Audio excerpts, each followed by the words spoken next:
25শে April 2015, Nepali সময় বেলা প্রায় 12টা। এক বিধ্বংসী ভূমিকম্পে কেঁপে উঠল সমগ্র নেপাল সহ তিব্বত ও উত্তর ভারতের বিস্তীর্ণ এলাকা।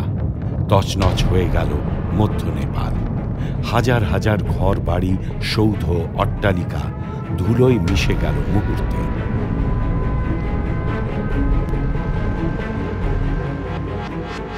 সেই বিপর্যয় থেকে রেহাই পেল না হিমালয়ের তুষারাবৃত অঞ্চল।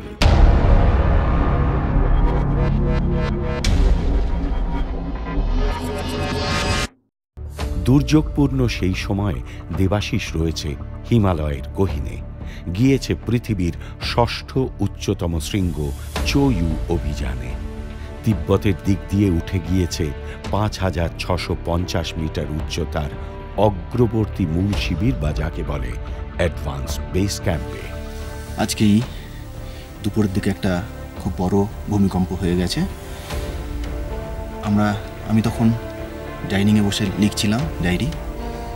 এখানে বেশ ভালো মতন আমরা অনুভব করতে পেরেছি। এভারেস্ট নিয়ে খুব চিন্তায় আছি, কারণ এভারেস্টে আমাদের অনেক পরিচিত বন্ধুবান্ধব আছে, জানি না কারা কীভাবে আছে। ভূমিকম্পের ঝাঁকুনিতে অসংখ্য তুষার ধস সুনামির মতো আছড়ে পড়ল বিস্তীর্ণ পার্বত্য এলাকায়।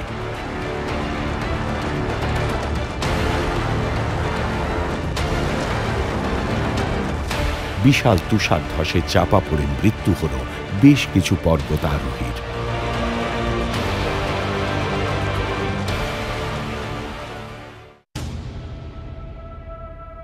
সেই ভূমিকম্পে প্রায় ধ্বংস হয়ে যায় মধ্য নেপাল। হাজার হাজার লোকের মৃত্যু হয়। দক্ষিণ তিব্বতও প্রচণ্ড ক্ষতিগ্রস্ত হয়। বেশ কিছু মৃত্যু ঘটে সেখানেও।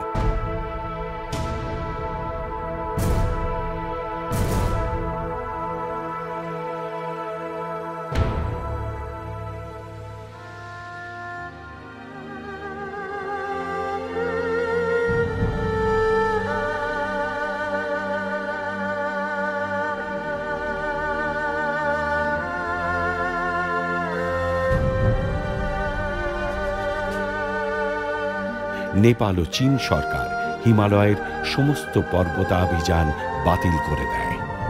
নেমে আসতে বাধ্য হয় দেবাশিস। কিন্তু সেই বাধায় দমে যাওয়ার পাত্র দেবাশিস নয়। কলকাতায় ফিরেই নতুন উদ্যমে ভাবনা শুরু করে দেয় পরবর্তী অভিযানের জন্য। পরের বছরের জন্য অপেক্ষা না করে 2015 সালের সেপ্টেম্বর মাসেই ফের নতুন অভিযানে যাবার জন্য মনস্থির করে ফেলে দেবাশিস। বেছে নেয় পৃথিবীর অষ্টম উচ্চতম শৃঙ্গ মানাসলু, মাউন্টেন অফ স্পিরিট। মধ্য নেপালের বিখ্যাত শৃঙ্গ অন্নপূর্ণার প্রায় 56 কিলোমিটার পূর্বে এর অবস্থান। এই শৃঙ্গকে নিয়ে 1663 বর্গ কিলোমিটারের মানাসলু জাতীয় উদ্যান। এই শৃঙ্গকে ঘিরে জনপ্রিয় ট্রেকিং রুট রাউন্ড মানাসলু বা মানাসলু সার্কিট। 1956 সালে 9 মে জাপানি আরোহী তোশিও ইমানিশি ও গ্যালজেন নরবু প্রথম আরোহণ করেন মানাসলু। এভারেস্টকে যেমন ব্রিটিশদের বা নাঙ্গা পর্বতকে যেমন জার্মানিদের শৃঙ্গ হিসেবে ভাবা হতো, সেভাবেই মানাসলুকে বলা হতো জাপানিদের শৃঙ্গ। জাপানি দল মানাসলুর উত্তর গাত্র বরাবর আরোহণ করে। এই পথই মানাসলু আরোহণের প্রচলিত পথ। দেবাশিসের অভিযানও এই পথ ধরেই। চলুন না আমরাও দেবাশিসের সঙ্গ নিই। দার্জিলিং থেকে সকালেই চলে এলো পেম্বা, আমার দীর্ঘদিনের অভিযানের সাথী, আমার শেরপা ভাই। 11টায় দুজনে পৌঁছলাম কলকাতা এয়ারপোর্ট। আমায় বিদায় জানাতে সেখানে হাজির তখন বেশ কিছু বন্ধু বান্ধব, আত্মীয় পরিজন। চটজলদি একটা বিদায় অনুষ্ঠান সেরে ফেলল সেখানেই।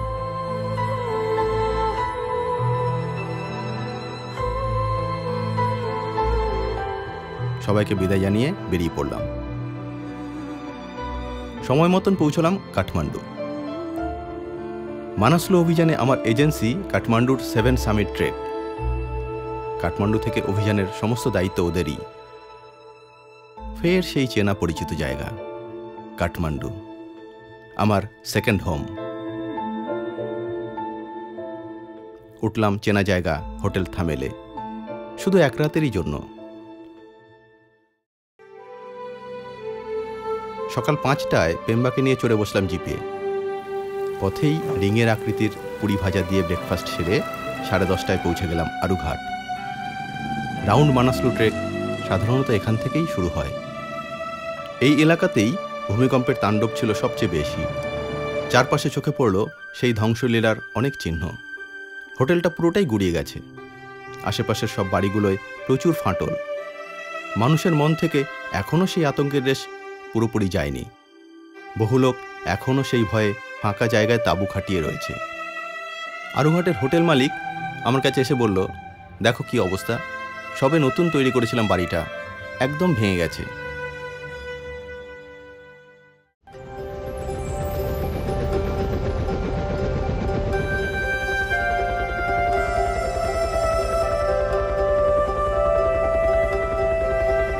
সকালে হেলিকপ্টারে চেপে বসলাম, সঙ্গী সেই পেম্বা।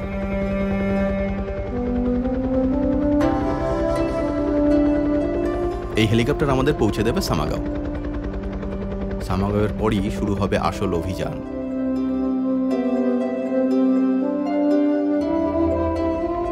নিচে বুধিগণ্ডকী নদী, তার পাশ দিয়ে পায়ে চলা পথ। নদীর পাশ বরাবর এই পথই একে বেঁকে এগিয়ে গেছে সামাগাওয়ের দিকে। এটাই রাউন্ড মানাসলু ট্রেকিং এর পথ।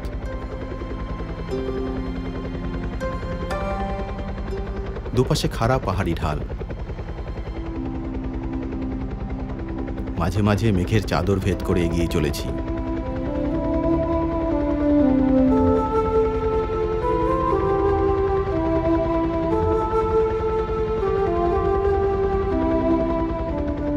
টপকে যাচ্ছি একের পর এক ছোট বড় ঢাল। মাঝে মাঝে তো মনে হচ্ছে এই বুঝি দেওয়ালে গিয়ে না আছড়ে পড়ি। উচ্চতা বাড়ছে, কানে তালা লেগে যাচ্ছে, গাছপালাও ধীরে ধীরে কমে আসছে। বুধিগণ্ডকী নদীও ক্রমশ শীর্ণ হয়ে পড়েছে।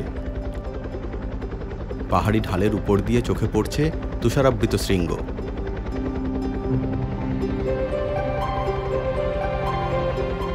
এভাবেই চারপাশের রূপ দেখতে দেখতে চলা।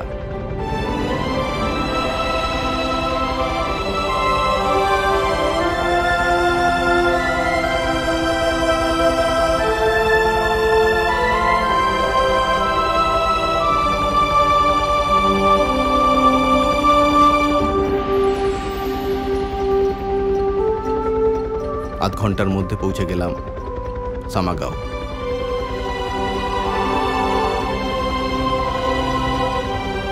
বেশ বর্ধিষ্ণু জায়গা, পাশেই বয়ে চলেছে সেই বুধিগণ্ডকী।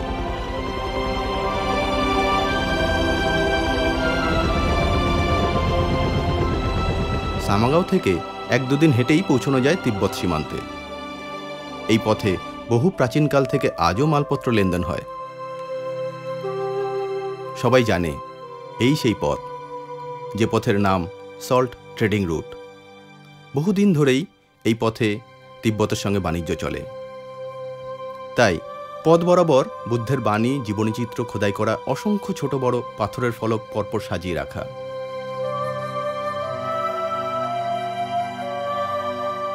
গ্রামের মাঝেই তৈরি হচ্ছে চোরতেন। গ্রামবাসীরাই হাত লাগিয়েছে এই কাজে। সারা গ্রাম জুড়ে বেশ কিছু হোটেল, সুন্দর করে সাজানো গোছানো। এই ট্রেক পথের বেশ গুরুত্বপূর্ণ জায়গায় সামাগাও, তাই বছরভর জমজমাট।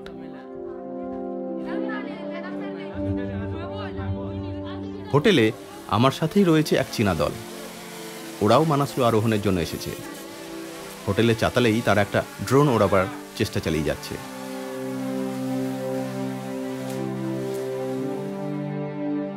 মানাসলু এখন দক্ষিণ পশ্চিমে। সামাগাও থেকেই বেস ক্যাম্পে উঠে যেতে হয়। অভিযানের পোর্টার, ঘোড়া সবই ঠিক করতে হয় এখান থেকে। নিচের কোনো পোর্টার এর উপরে মাল বইতে পারবে না, এটাই এখানকার নিয়ম। হোটেলেই লাঞ্চের অর্ডার দিলাম। পাণ্ডব বর্জিত জায়গা হলে কি হবে, খাবারের দাম দেখে ভিড়মি খাবার জোগাড়। 1 পট চায়ের দাম 900 টাকা, আর 1 পট গরম জল 700, সাদা ভাত 350, আর 1 বাটি ডাল 300। এখানকার উচ্চতা 3500 মিটার। পুরো পথটাই হেলিকপ্টারে উঠে এসেছি, অ্যাক্লিমেটাইজেশন দরকার, তাই লাঞ্চের পর হাঁটতে বেরোলাম। পাহাড়ি পথে একটু গা ঘামিয়ে নেওয়া।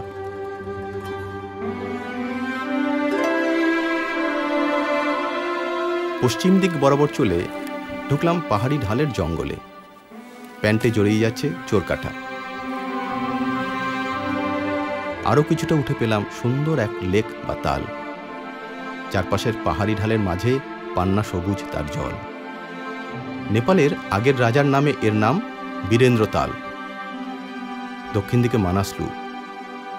মানাসলু হিমবাহ থেকে অসংখ্য ঝর্ণা এসে পড়েছে এই তালে। আর উত্তর দিকে তাল থেকে যে জলধারা বেরিয়ে যাচ্ছে তার নাম বীরেন্দ্র খোলা।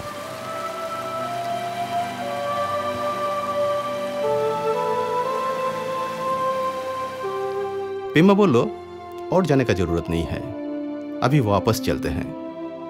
फिर एलाम सामागांव।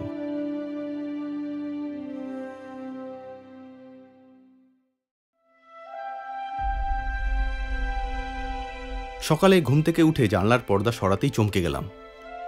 বাহ, চোখ মেলেই সুন্দরীর দেখা। ভোরের সোনালি আলোয় রাঙানো মোহময়ী মানাসলু।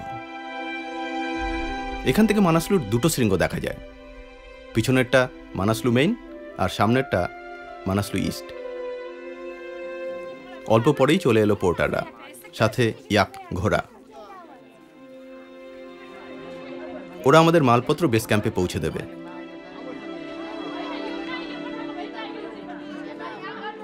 মালপত্র ওজন করে ওদের বুঝিয়ে দিলাম। 8টায় রওনা। শুরু হলো আমার প্রকৃত অভিযান। পশ্চিম দিক বরাবর বুধিগণ্ডকীর পাশ দিয়ে চলা। এটাই রাউন্ড মানাসলুর পথ।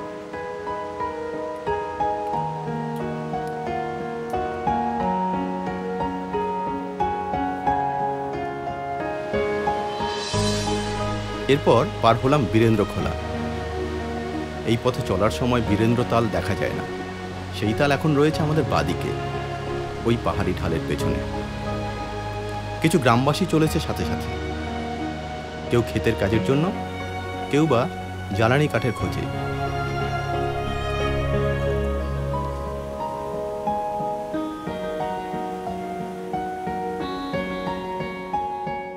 এবার রাউন্ড মানাসলুর পথ ছেড়ে বাদিকের মানাসলু বেস ক্যাম্পের পথ ধরলাম। এখন চলছি দক্ষিণ দিক বরাবর। প্রথমে পথ বেশ বড়সড় গাছের মাঝ দিয়ে। মাথা তুললেই দেখতে পাচ্ছি মানাসলু।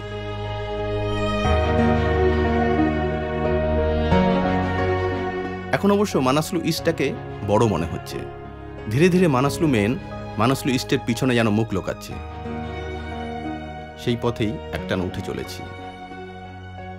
একসময় বড় গাছ শেষ হয়ে এলো। এবার ঘাস ঝোপের মাঝ দিয়ে চলছি।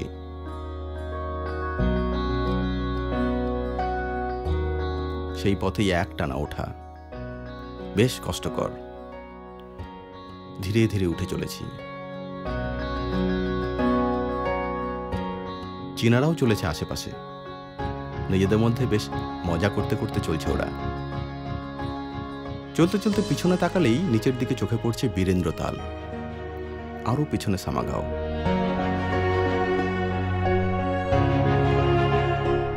10:30 নাগাদ আমাদের লোকেদের লাগানো এক বড় তাঁবুর কাছে পৌঁছলাম। পথের মাঝে বিশ্রামের জায়গা। পৌঁছানো মাত্রই হাতে ধরিয়ে দিল জুস আর আলু সেদ্ধ। কয়েকজন তো আলু নিয়ে ফটো সেশন শুরু করে দিল। উঠে চলেছি ঘাসের ঢালের মাঝ দিয়ে একটানা। নিচ থেকে উঠে আসছে হালকা হালকা মেঘ।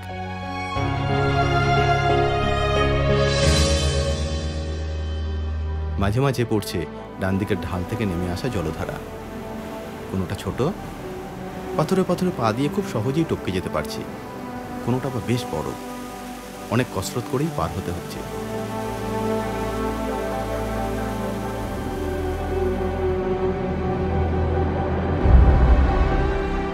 ধীরে ধীরে ঘাসের ঢালও শেষ হয়ে এলো। এবার বালি, মাটি, কাঁকর, পাথরের মাঝ দিয়ে পথ। ক্রমশ চারপাশ আরো মেঘলা হয়ে এলো। বেলা 2টো নাগাদ উঠে এলাম বেস ক্যাম্প এলাকায়। মানাসলু বেস ক্যাম্পের 2টো অংশ। নিচের এই অংশে অন্যান্য দলের তাঁবু পড়েছে। এখানেই দেখা হয়ে গেল এক পরিচিত শেরপার সাথে। আমায় দেখে চা বাড়িয়ে দিল। চা খেয়ে ক্লান্তি কিছুটা দূর হলো। আমাদের তাঁবু লাগানো হয়েছে উপরের দিকে। টুপটাপ বৃষ্টির মধ্যে উঠে এলাম আমাদের বেস ক্যাম্প এলাকায়। বেস ক্যাম্পে অনেক তাঁবু, মেম্বারদের তাঁবুর পাশাপাশি বড় বড় ডাইনিং টেন্ট আছে, কিচেন টেন্ট আর টয়লেট টেন্ট।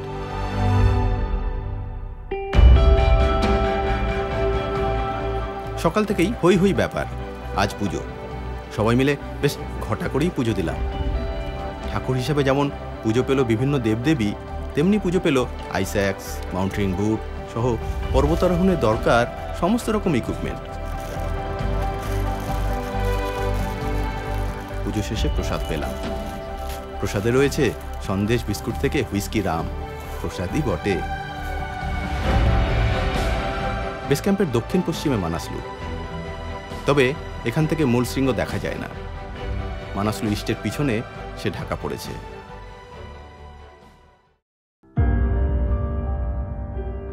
8:30টায় রওনা দিলাম। উদ্দেশ্য ক্যাম্প 1।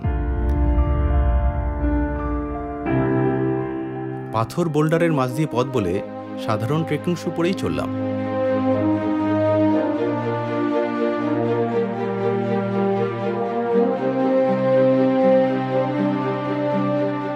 এক জায়গায় দড়ি লাগানো হয়েছে, খাড়া পাথরের ঢাল। বাঁ হাতে সেই দড়ি পেঁচিয়ে উঠে এলাম সেই খাড়া পাথরের দেওয়াল।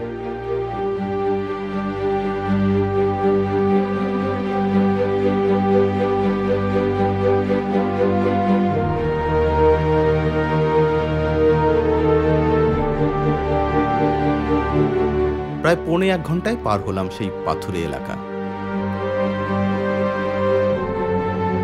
এবার পরে নিলাম মাউন্টেনিয়ারিং শু, আর তার নিচে লাগিয়ে নিলাম স্টিলের কাটা, ক্র্যাম্পন।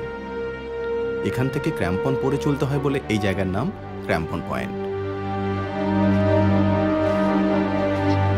উঠে এলাম মানাসলু হিমবাহে।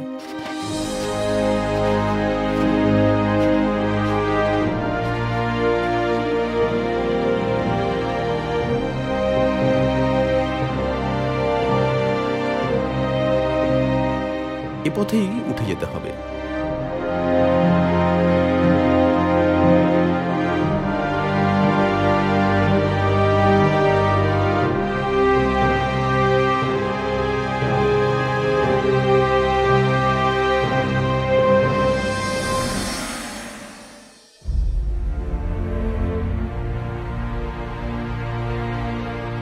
আগেই দড়ি লাগানো হয়েছে।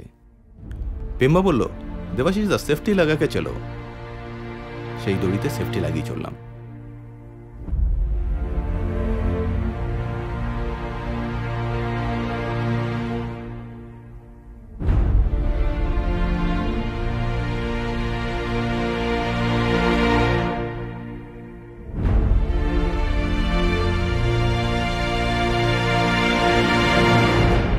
হিমবাহ বরাবর অসংখ্য ক্রিভাস বা ফাটল, তাই চললাম একে বেঁকে, খুব সাবধানে, ক্রিভাসগুলোকে এড়িয়ে বা পাশ কাটিয়ে।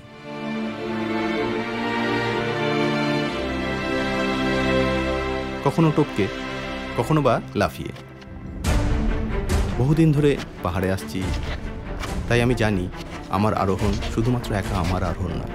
কত লোকের আশা, ভালোবাসা আমার প্রতিটা অভিযানের সঙ্গে জড়িয়ে আছে।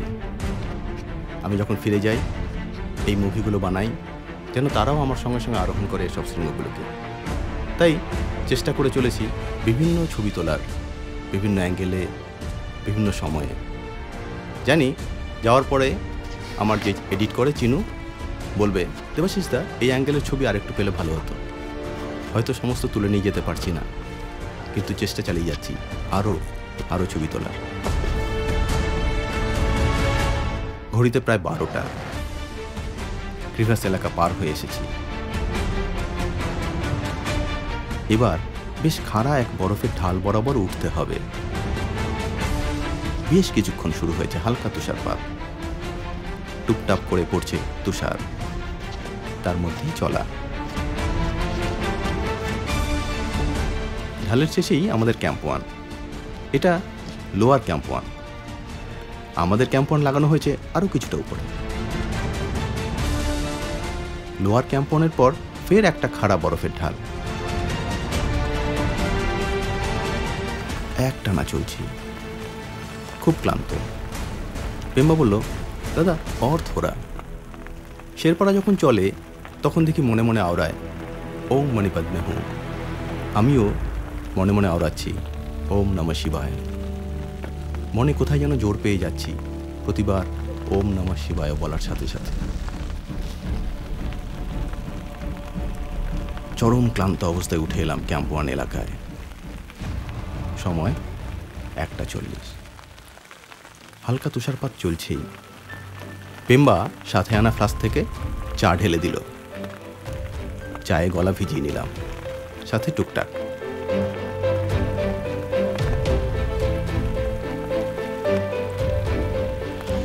আজ আমরা ক্যাম্প 1-এ থাকবো না। একটা তাঁবু লাগিয়ে ব্যাগের মালপত্র তাতে রেখে নামতে শুরু করলাম।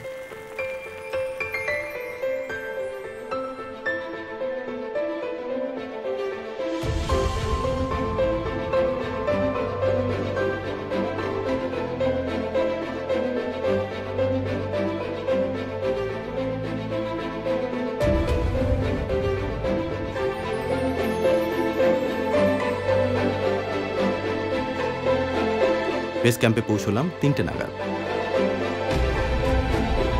পরের 2 দিন কাটলো বেস ক্যাম্পে।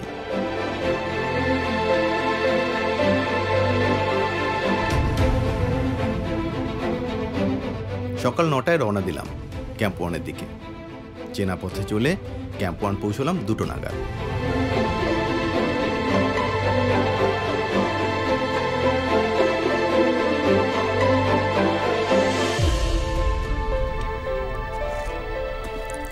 পেম্বা ক্যাম্প 2 উঠে গেল। আজ ও ক্যাম্প 2 গুছিয়ে রেখে আসবে। আজ আমার বিশ্রামের দিন, তার উপর ঝকঝকে আবহাওয়া। তাই সব জিনিসপত্র রোদে মেলে দিলাম আর মন ভরে চারপাশের ছবি তুললাম।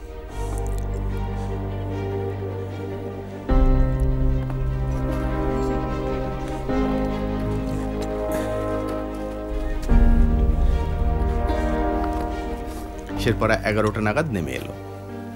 পেম্বার চেনা আরেক শেরপা পাসাং এবার চলে এলো আমাদের তাঁবুতে। বেশ মজাদার মানুষ, অনেক মজার গল্পে মেতে উঠলাম আমরা।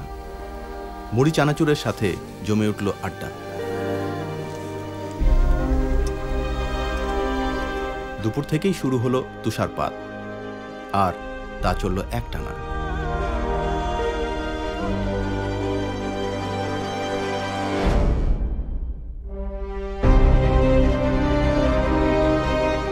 এগারোটা নাগাদ তুষারপাত বন্ধ হয়ে গেল। একটানা তুষারপাতে চারপাশে প্রচুর বরফ জমে গিয়েছে। ঝকঝকে আবহাওয়া দেখে বাইরে বেরিয়ে এলাম। দেখি আশেপাশের সবাই বেরিয়ে এসেছে তাঁবুর বাইরে। শুরু হলো গুলতানি, এটা সেটা খাওয়া, আড্ডা আর বরফ নিয়ে খেলা।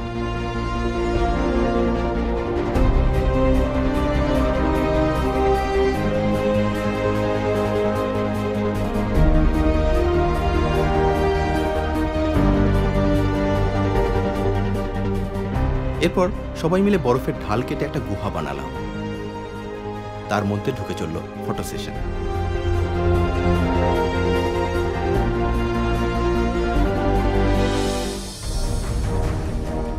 সকাল 7টায় রওনা দিলাম। লক্ষ্য ক্যাম্প 2। আমার পাহাড়ে চড়ার ব্যাপারে বাবাই ছিল অনুপ্রেরণা। কোন অভিযান থেকে ফেরার পরেই বাবা ছেলে মানুষের মতন কত কত প্রশ্ন করে জানতে চাইতো অভিযানের খুঁটিনাটি। সেই মানুষটা আজ আর নেই। থাকলে আমার এত এত অভিযানের সাফল্যে হয়তো খুশিতে পাগলই হয়ে যেত।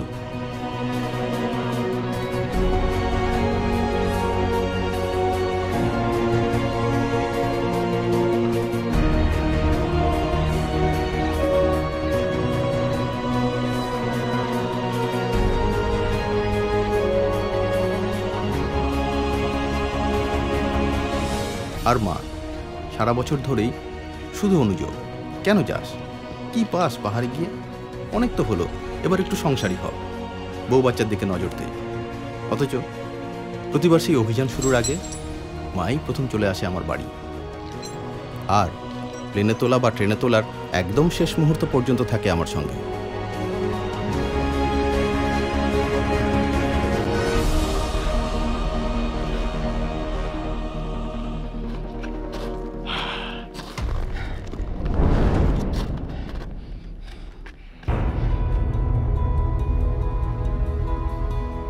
ডান দিকের খাড়া বরফের দেওয়ালের উপরে বিশাল হ্যাঙ্গিং গ্লেসিয়ার বিপজ্জনকভাবে ঝুলে রয়েছে, ভঙ্গুর, যে কোনো সময় ভেঙে পড়তে পারে, আর ভাঙলে তাই পথ বরাবরই নেমে আসবে।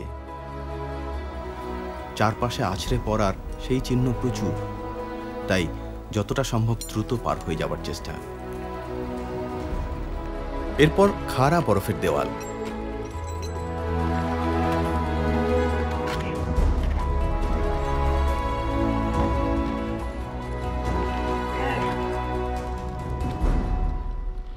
পাশাপাশি দুটো দড়ি লাগানো হয়েছে, বাঁদিকেরটা ওঠার আর ডান দিকেরটা নামার। এরপর পড়ল পরপর বরফের ঢাল।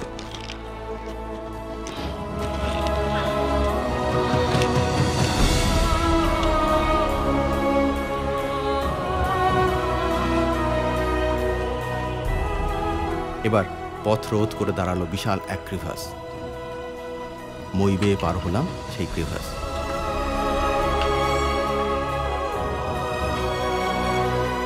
ফের ঢাল, ফের ক্রিভাস, ফের ময়ের সাহায্যে পার হওয়া।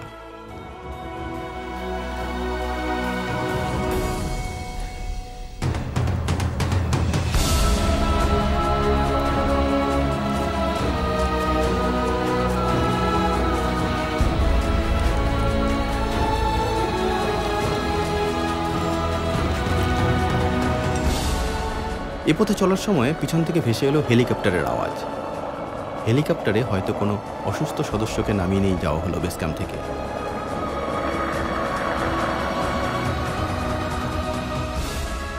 এবার এসে পড়লাম অপূর্ব সুন্দর এক বরফের ঢালের সামনে।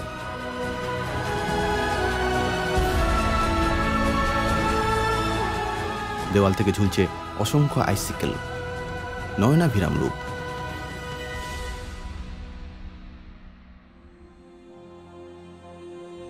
তাকে ডান পাশে রেখে এগিয়ে চললাম।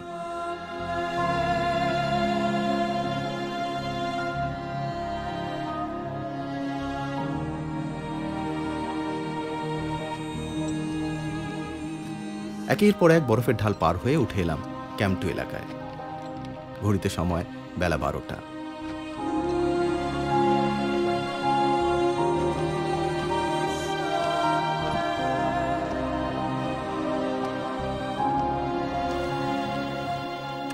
বরফের ঢাল কেটে তাঁবু লাগাবার জায়গা বের করলাম।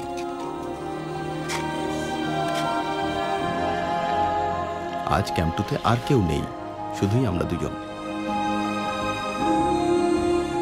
অফুরন্ত সময়, তাই টাইম পাস হিসাবে কখনো কিছু তৈরি করে খাওয়া, কখনো নিজেদের মধ্যে গল্পগুজব।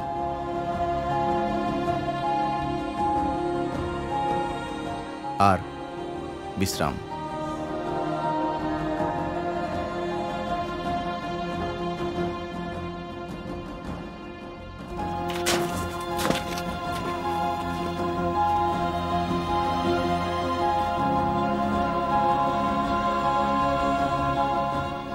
একই পথে নেমে বেস ক্যাম্প পৌঁছলাম 11:30টায়।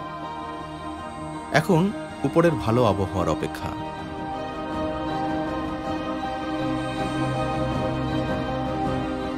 এখানে এখন বিভিন্ন দেশের আরোহী, তাদের কাছে নিয়মিত আসছে তাদের দেশের ওয়েদার রিপোর্ট। সেসব দেখেও সবাই মিলে কোনো সিদ্ধান্তে আসতে পারলাম না। দলনেতা আর্নাল্ড তো মজা করেই বলল, মানাসলু শুধুমাত্র মহিলাই না, মহিলার মন পাওয়া খুব শক্ত। আমি তো আগে একবার ৭৫ দিন কাটিয়ে বারদুয়ে ক্যাম্প 4-এ উঠেও শেষে আরোহণ না করে নেমে যেতে বাধ্য হয়েছি। শুনে বললাম, তাহলে আমার চিন্তা নেই, মহিলার মন যখন, আমার পাওয়ার চান্স একটু বেশি।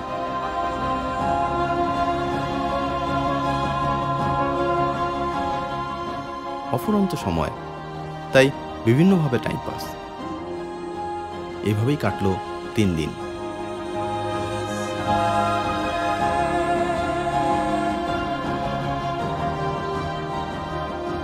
আবহাওয়ার খামখেয়ালিপনা চলছেই। আমরা অ্যাক্লিমেটাইজ হয়ে রয়েছি, ভালো আবহাওয়ার খবর পেলেই উঠে যাব আরোহণের লক্ষ্যে। মনে পড়ছে আমার স্ত্রী মুক্তির কথা। আমি তো এত দুর্গমে রয়েছি, ভালোই তো রয়েছি, সবার সাথে আড্ডায়, গল্পগুজবে। আর ও তো কতই না দুশ্চিন্তায় রয়েছে। প্রতিদিন তো আর খবর পাঠাতে পারি না। পরপর কয়েকদিন ফোন না পেলে ওর মনে যে কি হতে পারে তা হয়তো আমি কোনোদিনই বুঝে উঠতে পারবো না।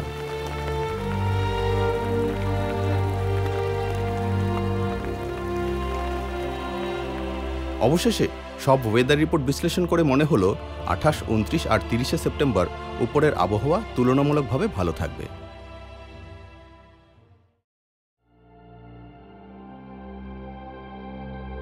সকালে বেস ক্যাম্প ছাড়লাম।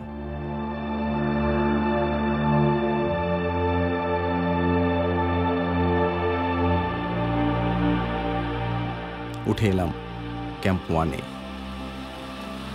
কিন্তু বিকাল থেকেই আবহাওয়া খারাপ হয়ে গেল। শুরু হলো তুষারপাত, সঙ্গে হাওয়া। তা চলল একটানা পরের 2 দিন।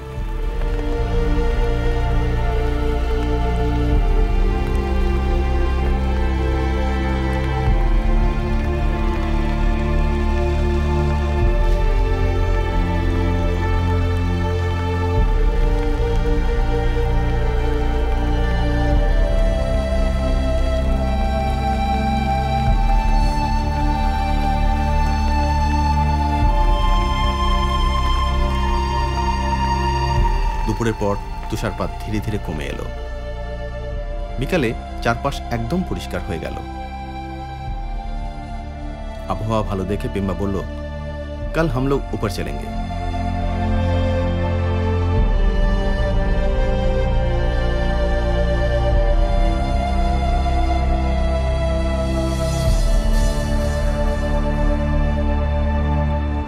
গত 2 দিন প্রচুর বরফ পড়েছে, আর তা এখন ভয়ঙ্কর তুষারধস হয়ে আছড়ে পড়ছে আশেপাশে। যে কোনো সময়ই বিপদের আশঙ্কা।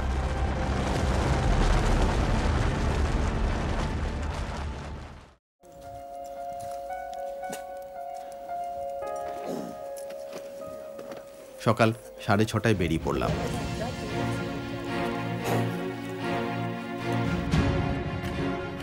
চেনা পথ, তাই গতবারের থেকে সময় লাগলো কিছুটা কম।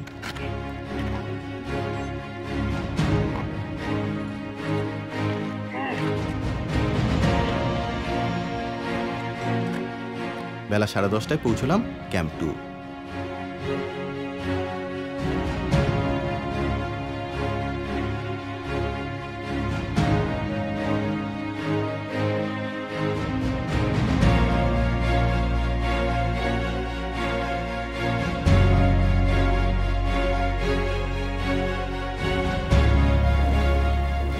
দুপুরের পর থেকেই শুরু হলো প্রবল হাওয়া। বেগ এতই বেশি যে মাঝে মাঝে মনে হচ্ছে তাঁবু না ছিঁড়ে যায়।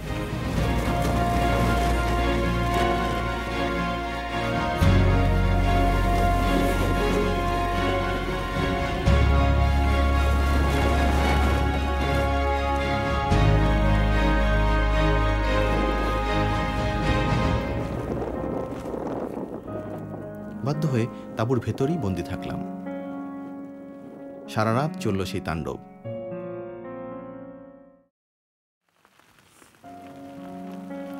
সকাল থেকেই চারপাশ মেঘের চাদরে ঢাকা। আবহাওয়া ভালো হওয়ার জন্য কিছুক্ষণ অপেক্ষা করলাম, কিন্তু চারপাশ পরিষ্কার না হওয়ায় মেঘলা আবহাওয়ার মধ্যেই 9:45টায় রওনা দিলাম।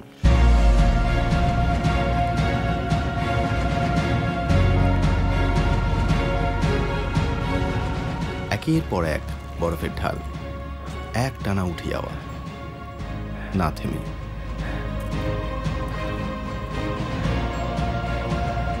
10:30 নাগাদ আবহাওয়া একটু পরিষ্কার হলো, কিন্তু এবার শুরু হলো হাওয়া।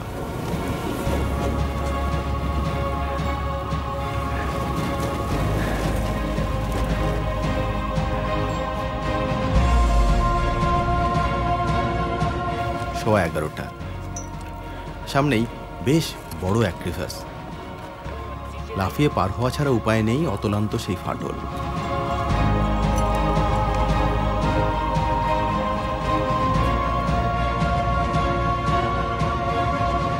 পৌনে 12টা। পৌঁছলাম অপেক্ষাকৃত সমতল এক ঢালে।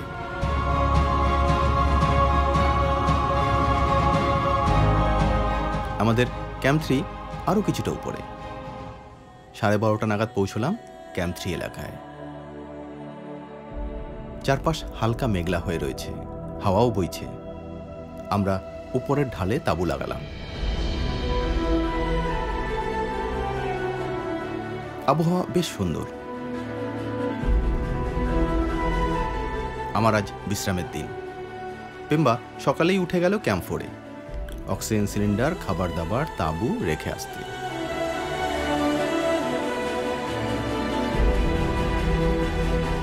পেম্বা ক্যাম্প 3 ফিরে এলো 1:30টা নাগাদ।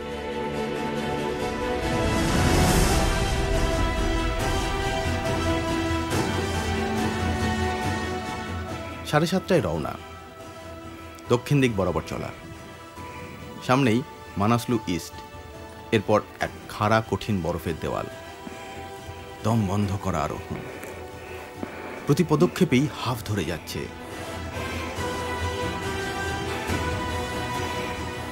পিছনে তাকালেই দেখতে পাচ্ছি তিব্বতের মালভূমি এলাকা।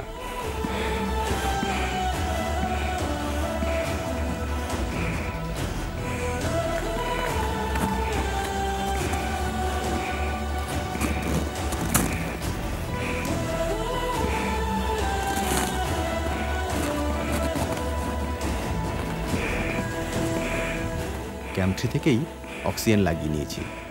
কষ্টের ধাক্কায় মাঝে মাঝে অক্সিজেন মাস্ক দাঁত দিয়ে কামড়ে ধরছি।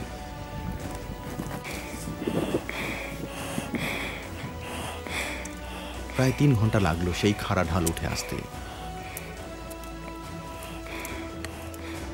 সোজা ঝুলন্ত এক বরফের ঢাল, তাকে এড়াতে বাদিকে পূর্ব দিক বরাবর সরে গেলাম।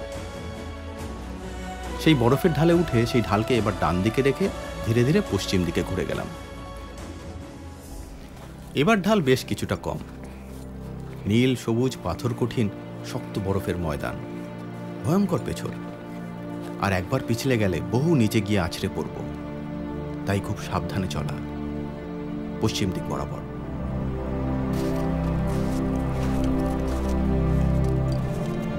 সাড়ে 12টা নাগাদ পৌঁছলাম ক্যাম্প 4। লাগিয়ে নিলাম তাঁবু।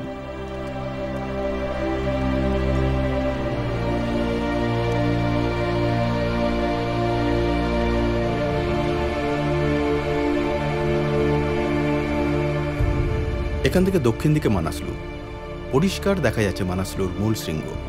সেই সামাগাঁও ছাড়ার পর মূল শৃঙ্গ ঢাকা পড়েছিল মানাসলু ইস্টের পেছনে।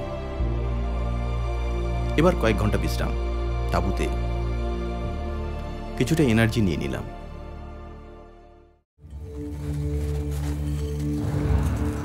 রাত 12:30টায় বেরিয়ে পড়লাম। লক্ষ্য মানাসলু আরোহণ। আগেই বেরিয়ে পড়েছে অন্যান্য আরোহী শেরপা।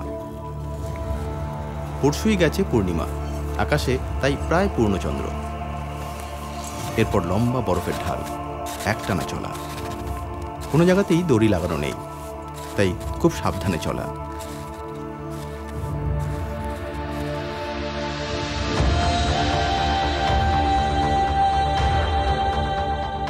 শৃঙ্গের মাথার কাছে অনেকগুলো চূড়ার মতন অংশ, সেগুলো পর পর পার হয়ে গেলাম।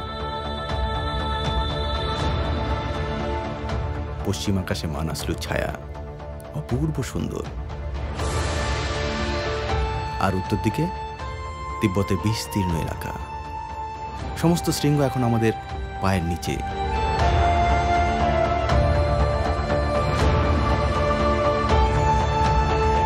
আর মানাসলু ইস্ট, সেও এখন নিচে।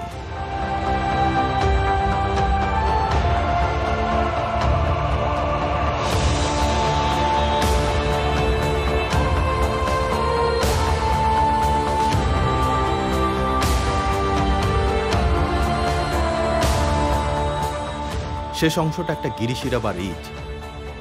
এর শেষে ছোট্ট পিরামিডের মতন এক অংশ। মাত্র একজনই দাঁড়ানো যায় সেখানে।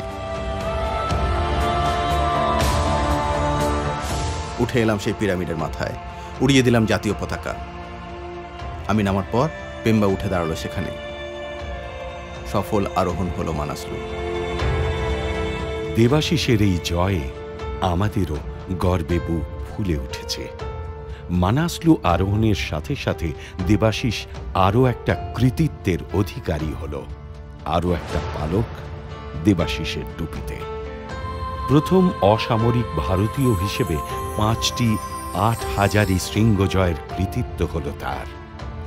মানাসলু আরোহণের ভিত্তি হয়তো স্থাপিত হয়েছিল এপ্রিলের সেই বিধ্বংসী ভূমিকম্প থেকেই। চোইউয়ের ব্যর্থতায় বাড়তি তাগিদ এনেছিল এই মানাসলু অভিযানে। দেবাশিস পেরেছে, ব্যর্থতা আরো পরিণত করেছে তাকে। ঘুরে দাঁড়িয়ে সে লড়াই করেছে, আর লড়াই এনে দিয়েছে জয়। তার এই জয় দেবাশিস উৎসর্গ করেছে নেপাল তথা সমগ্র নেপালবাসীকে। দেবাশিসের বিশ্বাস, নেপাল ও নেপালিরা জয় করতে পারবেই একদিন তাদের এই ভয়কে, তাদের সেই দুঃস্বপ্নের দিনগুলোকে, ভয়াবহ সেই রাতগুলোকে। ঘুরে দাঁড়াবে এই বিপর্যয়ের থেকে, এবং তা অতি সত্বর। দেবাশিসের সাথে সাথে আমরাও কিন্তু আজ আশাবাদী।